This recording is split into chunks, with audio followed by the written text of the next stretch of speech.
सभी लोगों को साफ तौर पर आजसू पार्टी आगाह करना चाहती है कि आजसू के एक एक सिपाही को, सुदेश महतो के एक एक सिपाही को अगर फिर से किसी ने छूने की जुर्रत की तो ये झारखंड धधक उठेगा। नमस्कार, जोहार। आप देख रहे हैं एचएनएन न्यूज में निशा मिश्रा। देखिए, धनबाद के लोयाबाद में गोली कांड हुआ था जिसमें दो गुट के बीच में झड़प देखी गई थी। एक थी आजसू पार्टी और दूसरी थी राम रहीम सेना। देखिए, आजसू पार्टी के कई कार्यकर्ता, समर्थक, कई बड़े चेहरे सलाखों के पीछे हैं। कई लोगों के लिए गिरफ्तारी की मांग हो रही है तो कई लोगों के लिए लोग आवाज बुलंद कर रहे हैं। लगातार सुदेश महतो की 8 योद्धा धनबाद में हैं, जिसमें ढुल्लू महतो है, चंद्र प्रकाश चौधरी हैं, इसके अलावा निर्मल महतो है। सब लोग वहां पहुंचे थे और वहां जो लोग सलाखों के पीछे हैं, जिसमें रजनी रवानी भी हैं और उनके साथ और 5 से 6 लोग हैं, इन सब तमाम लोगों के परिजनों से उन्होंने मुलाकात की है और उन लोगों से भी मुलाकात की है जो सलाखों के पीछे है। उस दिन क्या हुआ था, कैसे हुआ था, वो सारी घटना को इन्होंने जाना है और उसके बाद से ये यही कह रहे हैं कि भाई, आरोप लगाना और लोगों को सलाखों के पीछे भेजने में अंतर है। यहाँ पर राम रहीम सेना के लोगों ने आजसू के लोगों पर हमला बोला, उन्हें झूठे केस में फंसाया और पुलिस ने आजसू के लोगों पर, जो विक्टिम है, उन्हें ही यहाँ पर आरोपी बताया जा रहा है, उन्हें ही गिरफ्तार किया जा रहा है, उनके खिलाफ सजा बनाई जा रही है कई धाराओं में। तो ये गलत है। आपको बता दें कि कल ढुल्लू महतो भी धनबाद के सरजमी से वहां से गरजे हैं और कहा है कि भाई, अगर एनडीए की सरकार आती है, भाजपा की सरकार आती है तो ये कोयला माफियाओं का नामो निशान खत्म हो जाएगा। वहीं चंद्र प्रकाश चौधरी ने भी यही कहा है कि भाई, एनडीए की गवर्नमेंट आती है तो कोयला माफियाओं की शामत समझिए। दूसरी ओर उन्होंने ये भी कहा है कि भाई, हमारे आजसू के लोगों को अगर आप निशाना बनाएंगे तो ये अच्छा नहीं होगा। अब इसमें एंट्री हुई है आजसू के नेता संजय मेहता की। संजय मेहता ने भी कहा है कि जो हर्ष आपका करेंगे, जो लोग गुनहगार हैं, जो राम रहीम सेना के लोग हैं, उन लोगों ने हमला बोला था, उन्हें पुलिस छू भी नहीं रही है और आजसू के लोगों को सलाखों के पीछे रखा जा रहा है। अगर दोबारा इस तरीके की कोई घटना होती है तो याद रखिए कि झारखंड सुलग जाएगा। एक बार सुनते हैं क्या कहा है संजय मेहता ने। जिस राम रहीम ग्रुप ने इस घटना को अंजाम दिया है, उसके लोगों पर पहले से कई एफआईआर दर्ज हैं। वो हिस्ट्री सीटर हैं, वो अपराधी हैं, वो गुंडे हैं, वो मवाली हैं, कोयला माफिया का सिंडिकेट चलाते हैं। ऐसे लोगों पर पुलिस कार्रवाई क्यों नहीं करती है?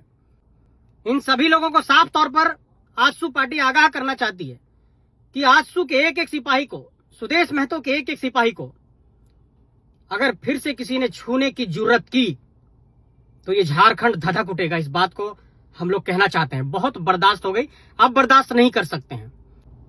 मेरे साथियों, आप सबको मेरा जोहार। धनबाद इन दिनों बहुत चर्चा में है और धनबाद के बांसजोड़ा इलाके में लोयाबाद थाना क्षेत्र का एक इलाका है। वहां पर कुछ दिनों पहले एक गोलीबारी की घटना हुई और आजसू नेताओं को फर्जी केस में फंसा दिया गया। इस मामलों को लेकर बहुत झारखंड के अंदर एक विमर्श छिड़ा कि आखिर कोयला माफियाओं का आतंक इतना कैसे बढ़ गया है और पुलिस प्रशासन क्या कर रही है।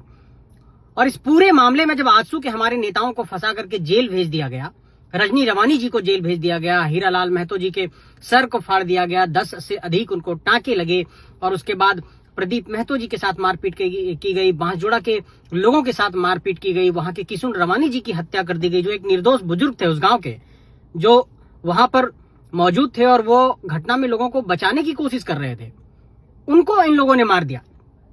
अब इस घटना के संदर्भ में जब हम लोगों तक जानकारी पहुंची तो वो जानकारी बहुत चौंकाने वाली थी। जानकारी ये मिली कि जानबूझ करके आजसू के कार्यकर्ताओं को एक फर्जी मुकदमे में फंसाया गया और जो वहां पर अपराधी हैं, जिन लोगों ने घटना को अंजाम दिया, जिन लोगों ने आजसू के नेताओं को पीटा, जिन लोगों ने आजसू के नेताओं के ऊपर जानलेवा हमला किया, जिन लोगों ने आजसू के नेताओं की जान लेने की कोशिश की, जिन पर जानलेवा हमला हुआ, जिनके गाड़ियों को तोड़ दिया गया, 1 नहीं 2 नहीं 5 6 7 गाड़ियों को तोड़ दिया गया, पूरा क्षतिग्रस्त कर दिया गया और उसके बावजूद भी पुलिस ने एक फैब्रिकेटेड एफआईआर दर्ज करते हुए ये आरोप लगा दिया कि आजसू के लोगों ने इसको अंजाम दिया है। और इस घटना की जो जानकारी सामने आई वो बहुत चौंकाने वाली है। कोई इस इलाके का राम रहीम नाम का कोई ग्रुप है जिसको लेकर के लगातार इस इलाके में चर्चा रही है। मैं एक बात स्पष्ट तौर पर कहना चाहता हूं, झारखंड पुलिस से पूछना चाहता हूं कि आप लोग लॉ एंड ऑर्डर को मेंटेन क्यों नहीं कर पा रहे हैं? 2024 में 1472 मर्डर का मामला झारखंड के अंदर हुआ। ये एनसीआरबी का आंकड़ा है, नेशनल क्राइम रिकॉर्ड ब्यूरो का आंकड़ा है। 1472 मर्डर झारखंड के अंदर 2024 में हुआ और 2024 में देश में सबसे पहले नंबर पर टॉप में मर्डर के मामले में झारखंड रहा। और उसके बाद 2025 की मैं बात कर रहा हूं, 1347 मर्डर की घटना हुई। 2026 में अब तक 337 मर्डर की घटना हो चुकी है। मैं ये सवाल पूछना चाहता हूं कि इतनी घटनाएं क्यों हो रही है? और अगर पूरे धनबाद का आप जिक्र करेंगे तो औसतन अभी तक आप अगर सिर्फ एक साल का जिक्र करेंगे तो एक साल में 100 से 125 के बीच मर्डर की घटनाएं होती है। कोयला माफियाओं का इतना आतंक क्यों है? जिस राम रहीम ग्रुप ने इस घटना को अंजाम दिया है उसके लोगों पर पहले से कई एफआईआर दर्ज हैं। वो हिस्ट्री सीटर हैं, वो अपराधी हैं, वो गुंडे हैं, वो मवाली हैं, कोयला माफिया का सिंडिकेट चलाते हैं। ऐसे लोगों पर पुलिस कार्रवाई क्यों नहीं करती है? क्या हमारे आंसू के लोग हिस्ट्री सीटर हैं? क्या हमारे आंसू के लोग कोई अपराधी हैं? क्या उनका कोई आपराधिक रिकॉर्ड है? और जिनका आपराधिक रिकॉर्ड है उसको पुलिस कार्रवाई नहीं करती है और हमारे लोगों को जेल भेजती है। हम लोगों ने कल एसएसपी साहब से मुलाकात की, उनके समक्ष सारी बातों को हम लोगों ने रखा। डीसी साहब से भी हम लोगों की मुलाकात हुई, उन्होंने भी ध्यानपूर्वक सारी बातों को सुना। एक बात का हम लोग ऐलान करना चाहते हैं कि झारखंड के एक भी व्यक्ति के साथ जो निर्दोष है और हमारे आंसू कार्यकर्ताओं के साथ अगर इस राज्य के अंदर अन्याय हुआ तो हम लोग बर्दाश्त नहीं करेंगे। और कौन है ये राम रहीम ग्रुप वाला? कोई जमुई से आ जाएगा, कहीं से आ जाएगा और यहीं झारखंड के लोगों के जमीन पर तुम कारोबार करोगे, यहीं के लोगों को फंसाओगे, यहीं के लोगों पर हमला करोगे, यहीं के लोगों के जान ले लोगे और यहीं के लोगों को जेल भी भेज दोगे। तो इतना अन्याय कौन बर्दाश्त करेगा? हम लोगों ने पता किया, ये बांसजोड़ा इलाके में वहां पर रवानी समाज के लोग, राजपूत समाज के लोग, महतो समाज के लोग लगातार आंदोलन करते रहे हैं। और क्यों नहीं करेंगे अपने जमीन पर आंदोलन अपने हक अधिकार के लिए? और कोई ये मंसूरी है, कोई राजकुमार है, इस तरह का नाम सामने आ रहा है। इन सभी लोगों को साफ तौर पर आजसू पार्टी आगाह करना चाहती है कि आजसू के एक एक सिपाही को, सुदेश महतो के एक एक सिपाही को अगर फिर से किसी ने छूने की जुर्रत की तो ये झारखंड धधक उठेगा। इस बात को हम लोग कहना चाहते हैं। बहुत बर्दाश्त हो गई, अब बर्दाश्त नहीं कर सकते हैं। और हम लोगों ने इस घटना की सच्चाई भी जानने की कोशिश की। रजनी रवानी जी को लगातार धमकी दी जा रही थी कि आप बांसजोड़ा आकर के दिखाइए, आपको पता चल जाएगा। उन्होंने कहा बांसजोड़ा तो मेरा घर है, क्यों नहीं आएंगे? और इसको लेकर के जब उनको धमकी मिली तो वो लोयाबाद थाने में जाकर के एक आवेदन दिए और आवेदन में उन्होंने सुरक्षा की मांग की और कोयला माफियाओं पर कार्रवाई की मांग की।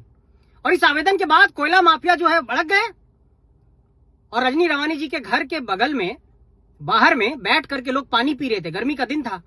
अचानक से 200-300 लोग आते हैं और हमला कर देते हैं और मार देते हैं और जान मारने की कोशिश करते हैं। और पुलिस क्या करती है? हमारे लोगों को ही जेल भेज देती है। तो इतना अन्याय कौन बर्दाश्त करेगा? ये जो लोग कोयला माफिया हैं धनबाद के अंदर, क्या इन पर पहले से एफआईआर दर्ज नहीं है? क्या इन पर पहले से आपराधिक मामले दर्ज नहीं है? क्या पुलिस नहीं जानती है कि ये लोग जो है सो कोयला के माफिया हैं, सिंडिकेट चलाते हैं? तो पुलिस का संरक्षण क्यों इन लोगों को मिल रहा है? पुलिस और माफिया का गठजोड़ धनबाद के अंदर बहुत पुरजोर चल रहा है। और किसी भी झारखंडी को कोई भी व्यक्ति अगर छूने की जुर्रत करेगा और किसी भी झारखंडी व्यक्ति को फर्जी केस में फंसाने की कोशिश करेगा तो एक एक झारखंडी जनमानस उठ करके बदला लेगा। ये धनबाद की धरती है और धनबाद की धरती हमेशा से धधकती रही है। इस धरती में फिर से आग लगाने की कोशिश ना की जाए, हम लोगों के धैर्य और संयम की परीक्षा ना ली जाए।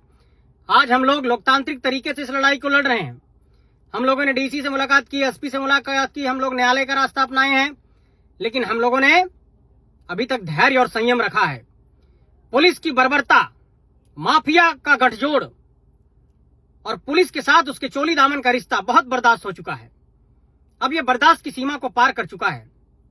और एक बात का हम ऐलान करना चाहते हैं तमाम लोग कि जिस तरीके से झारखंड के अंदर आज यहां पर झारखंडी जनमानस ही पिस रहा है, आप कल्पना करिए ना कि कोई व्यक्ति आकर के बांसजोड़ा में कोयला का कारोबार कर रहा है और हमारे ही बेटी मां बहन पर हमला करता है, मारता है और हमारी ही बेटी बहन बहू को जेल भेज देता है।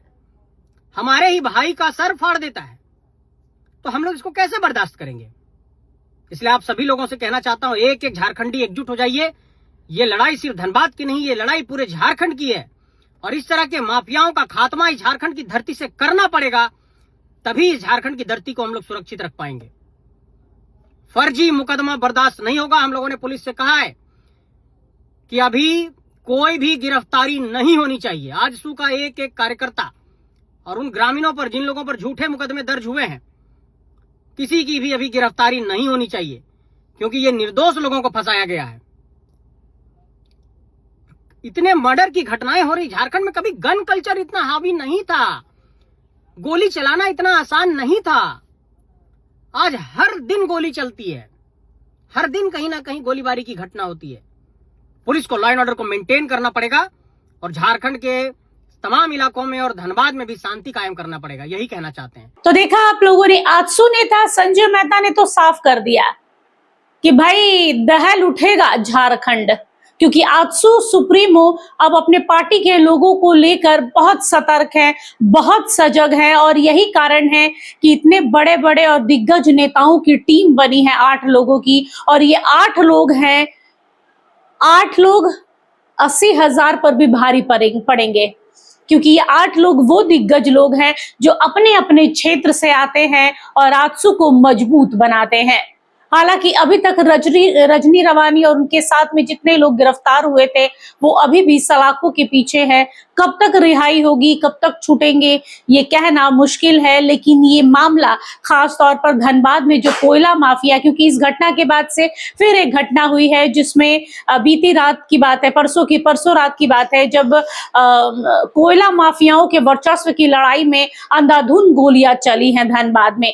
धनबाद मानो ये ब्लैक डायमंड जो है ना, काला हीरा, इसको लेकर लोग आपस में भिड़ रहे हैं। कभी 2 पार्टी के लोग भिड़ रहे हैं, कभी गुट में लड़ाई हो रही है, कभी कोयला माफियाओं में लड़ाई हो रही है, और कारण सिर्फ एक है, वो है कोयला की अवैध खनन बोलिए, अवैध तस्करी बोलिए, जो बोल लीजिए, लेकिन माजरा सिर्फ एक ही है। इन सब का पॉइंट वो है कोयला को लेकर ही लड़ाई चल रही है, और ये कोयला कब तक ठंडा होगा ये देखना दिलचस्प होगा। फिलहाल के लिए बस इतना ही। देखते रहिए HNN न्यूज़। नमस्कार, जोहार।